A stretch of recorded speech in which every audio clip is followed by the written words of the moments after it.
versem, sahnedeysem kendi dilimle, kimliğimi elimde, dilimi ağzımda tutuyorsam, yok sayılmışsam, Kürdünün Romunun eliyle boyun eğmemişsem, şeyine ağasına dillerin, bayrağını yere düşürmemek için onurum. Bıraktım ana dilimde yazmayı, ana dilim beynimde, ana dilim sevdamda, ana dilim kavgamdaysa artık sadece kendime saklıyor, paylaşmıyorsam, ana dilimin şiiri bilinmeli ki kardeşlik adınadır.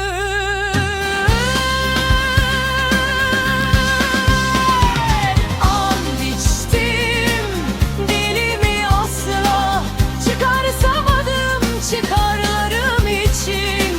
Kanım aktıkça damarlarımda, yaralı yürek çarptıkça ezile büzüle,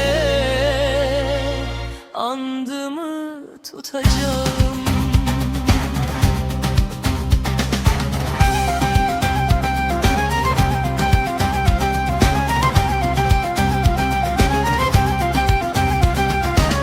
Gece güçlü şairle, eğer meydanlar kapalıysa, Kürtçenin birçok oyun yazan, oynayan bu aktörüne, eğer Kürtçenin sonu cezaysa, Kürtçü yoldaşlarım eliyle bir nice hüzünse, değilim kalemim bugün dönmüyor artık.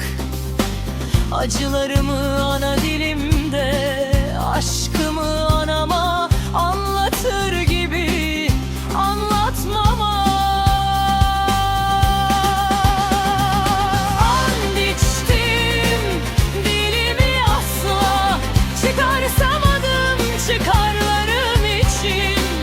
Kanım aktıkça damarlarımda, yaralı yürek çarptıkça ezile büzüle,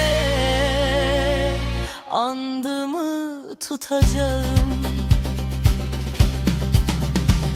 Şiirimde, sanatımda, aşkımda hiç mürit olmadım. Bir lokma ekmek için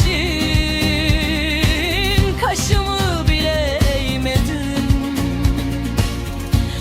Hep özgürdüm, ağırlığını taşıyarak dilimin ve sevgimin, özgürüm artık.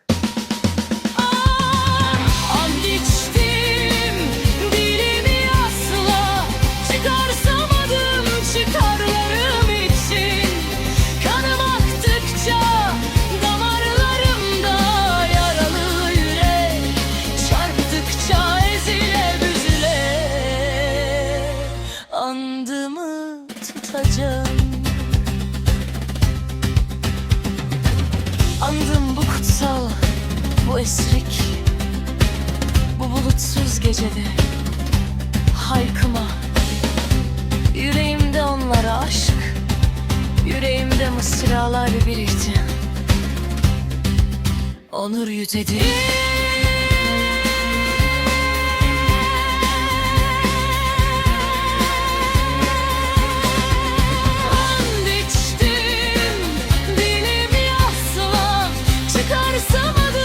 Çıkarlarım için kanım aktıkça damarlarımda, yaralı yürek çarptıkça ezile büzüle, andımı tutacağım.